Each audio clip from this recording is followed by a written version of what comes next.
Okay, good morning mga suki. Welcome po sa aking MCPH collection.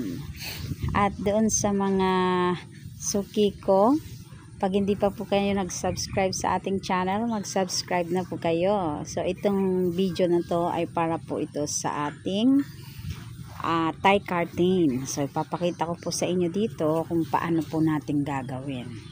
So ang fabric po natin na ginamit dyan ay Gina fabric. Ayan po. Ganyan. Super ganda pala niya. So, pwede nyo pong gamitin yan sa ating mga kortina. Pwedeng pantali. Ganon, no? So, pantali-tali po sa mga kortina. Pwede din po tayong magpa-order nyan.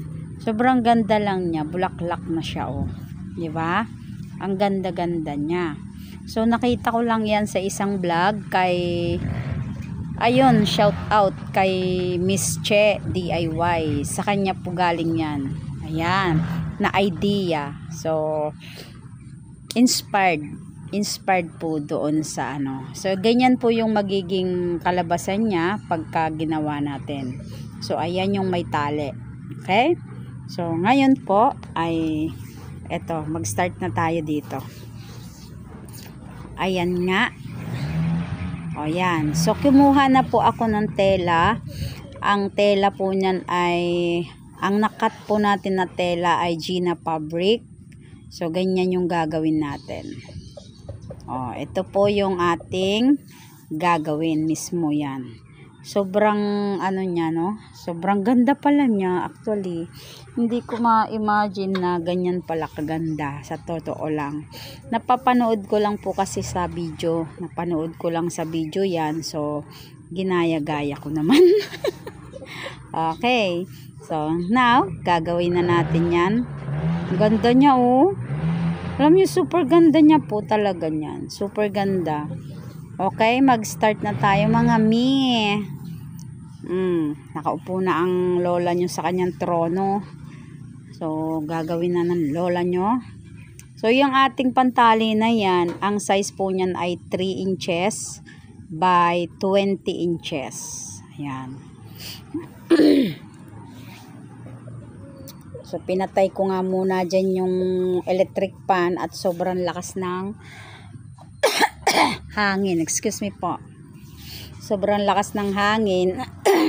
Hindi ko ang tawag dito, matiklop-tiklop.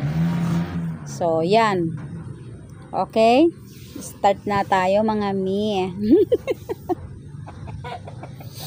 Sobrang hangin kasi, hindi ko matiklop, very light lang kasi yan, lightweight lang yung tela niya.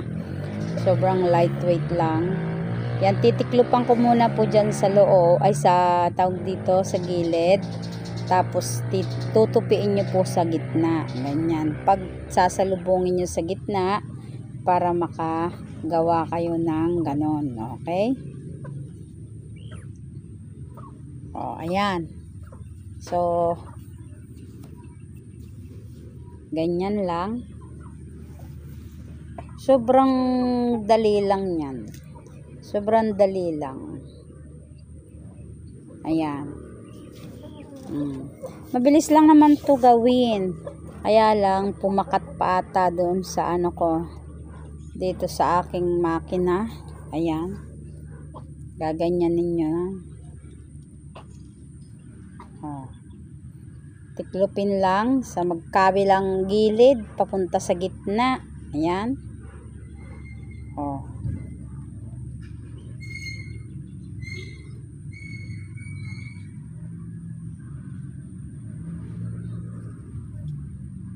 Pumakat pa nga doon sa ngipin niya yan ng makina, kaya tinanggal ko. So, super nipis lang po kasi ng tela na to. Super nipis. Sobrang kanipis lang po talaga.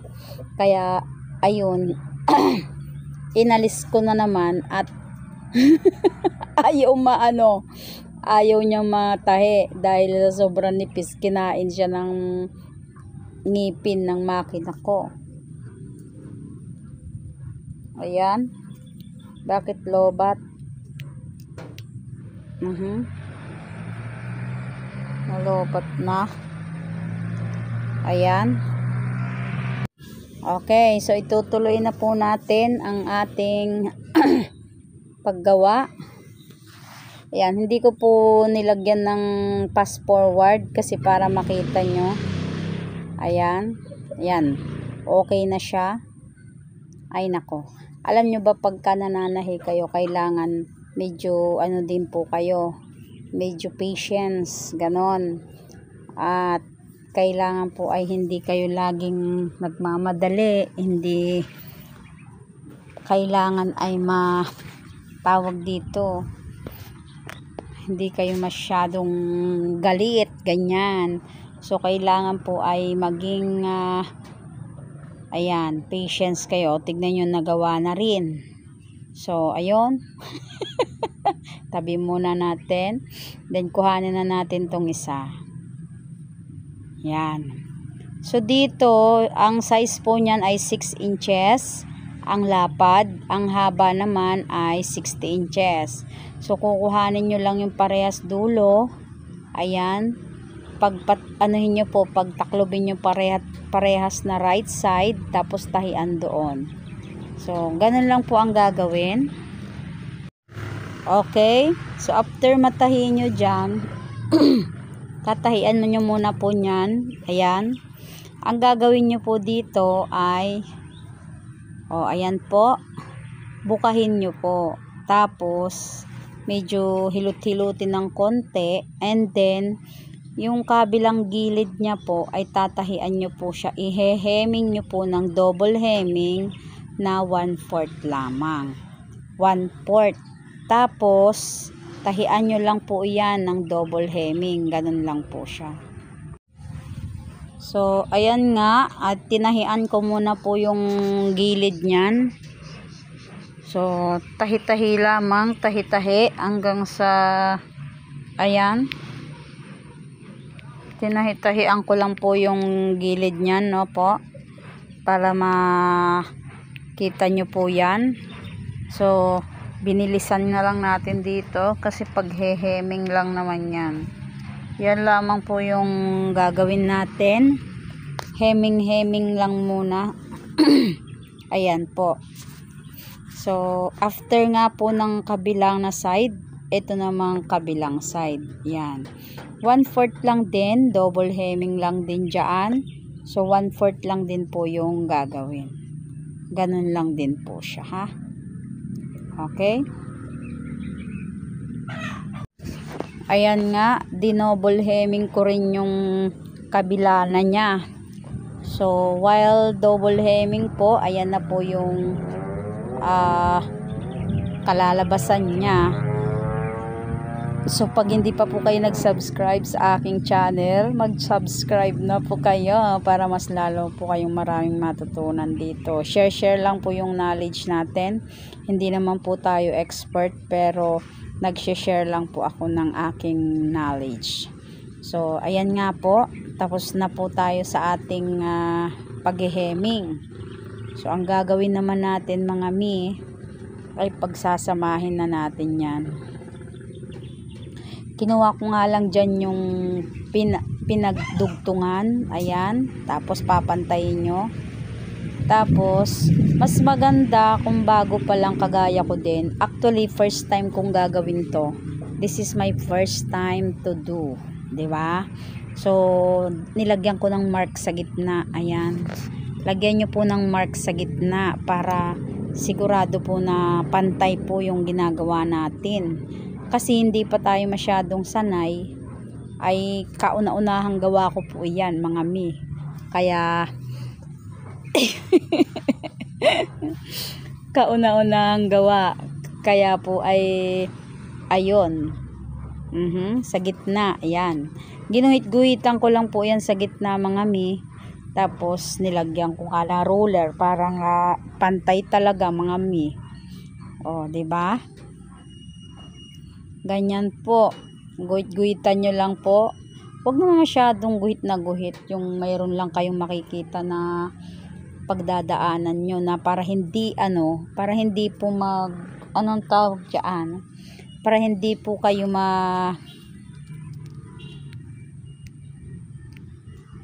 anong nang tawag dito, para hindi po siya yung ano nga yan, magpaling-paling, ganyan. So ngayon, papakita ko po sa inyo kung paano ko po ginagawa yan. Ayan. Makikita nyo po dito kung paano natin ginagawa. So, ayan nga mga mi. Ayan. Tusukin nyo muna yung karayom. Yan. Tapos, hanggat kaya pa ng foot ay i-sharing nyo lang po. Ganon. Tapos, ang bawat padyak, paunti-unti lang, paunti-unti. Ganon siya. So, hindi po yung dire-diretso, ano po. Huwag po yung dire-diretso. Kasi kapag dire-diretso, mawawalan po siya ng sharing. Ganon. Hanggat kaya pa ng foot, pwede pa. Tapos, paunti-unti lang yung pag ano. Sobrang bagal lang nga talaga niyan. Kasi, hindi po pwede yung mabilis. Kasi pag binilis-bilis mo naman, ay, wala na siya magiging sharing. Isasalaksak nyo lang na isasalaksak dyan. Oh, tupi-tupiin nyo lang, tupi-tupi, ganon. Tupi-tupi lang. Sobrang ganda, alam nyo ba? Maganda siya pagka yung kinalabasan niya, sobrang ganda niya. Sobrang bagal nga lang siya gawin. Kasi, siguro dahil first time ko first time ko gagawin din yan, guys. So, hindi ko po alam kung paano din gagawin niya. Panood ko lang din ito sa isang vlog. Napanood ko lang din po sa isang vlog. So, inspired by ano po siya. Inspired by Miss Che. Ayan. Miss Che, DIY yung sa kanya na yun yung pangalan. So, yun. Maganda rin pala yung nanonood ka ng mga kapwa mo, mga mananahi, ano. So, binalik ko nga kasi sumubrang padyak ko. Ang gamit ko po kasi ay high speed. Yan. O, ayan. So, yan. Okay na. Natawa nga ako sa sarili ko kasi lumagpas. Lumagpas yan eh. O, ayan o. So, okay na. Okay na po yan. So, now, ang gagawin nyo po, lapatin nyo lang. Lapatin nyo lang siya. Ganyan. So, pag lapat na, titiklupin nyo siya. O, tutupiin nyo. Ayan. Nilaki ko pa nga. Para makita nyo po. Ayan. So, gagawin nyo dyan. Pag titiklupin nyo. Ayun. Titiklupin nyo pa siya. Ayan. So, ngayon, tatahian nyo pa yan sa gitna. O, ilalapat nyo mabuti. Ilapat nyo. Tapos, tatahian nyo sa gitna. Okay? So, ganyan nga lang yon mangyayari. Ayan. O ha, diba? Okay. So, ngayon, ganyan lang. O. So, now, ang gagawin nyo naman ay ilalagay na yung tali. Ayan. Yung tali po ay ilalagay na. So, ang gagawin lang natin, ayun, naalis pa yung ano, naubusan pa nga ng sinulid sa ilalim, sa kanyang babin. Naubos pa yung sinulid sa babin, ano niya, babin case niya. Nawawala-wala to. Okay? So, pagkatapos nga maikabit-kabit niyan, lalagay na natin tong tali. Ayan po. So, yung tali naman na yan, lalagyan nyo din ng tanda sa gitna. Ayan. Tapos, eto, may gitna din yan, syempre. Hanapin nyo po yung gitna niyan, linis-linisin nyo muna. Okay? O, pagkatapos ng gitna, lagyan nyo din ng mark. Yan. Ganyan lang. Super dali lang siya. Okay? Tapos, ilalagay nyo na yan. Okay? So, ngayon, papasadahan nyo yan. Tatahian nyo naman dito sa may ibabaw. Make sure nyo po na doon sa pinagtahian na galing ng tawag dyan, sa pinagtahian, doon nyo din po itatahi. Kasi para hindi po siya nakikita na mag-iba-iba ang pinagtatahian. So, ayan na. Tapos na nga po tayo. Sobrang excited me. Alam nyo, gandang-ganda po ako dyan. Grabe. Charan! Ayan na, ayan na, ayan na. Malapit na matapos. O, ayan. So, ayan na nga yung ating pipindot-pindutin nyo. Bubuka-bukahin nyo lang po ganyan. Buka-buka lang. Ganyan lang pala, napakadali lang pala, Diyos ko. Alam nyo ba, may nagpagawa sa akin kasi ng tali. Sabi ko, naku, hindi ko po alam gumawa, sabi ko. Nung pala, ayun, nag-research ako hanggang sa may finapollow ako ng mga vlog, ganon. So, kaya kayo, pagka may mga nakikita kayo, i-follow nyo lang, i-follow. Wala naman pong, follow, subscribe, so, yan. MCPH Collection po yung ating FB page. Tapos, Marie Anin Malonzo doon sa ating FB account. And then, yan na nga. Okay. YT. Ay, nako. Lagay natin to. So, yan na nga po yung ating natapos. O, diba? Lalagay na natin. O.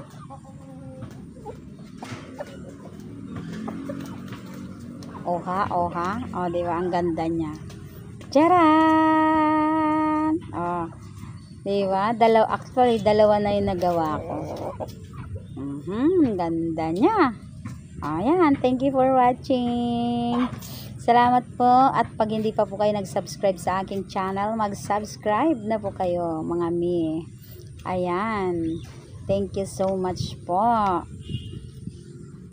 Thank you so much. Thank you so much. Ayan na nga, ang ganda-ganda. Ano po? Ayan.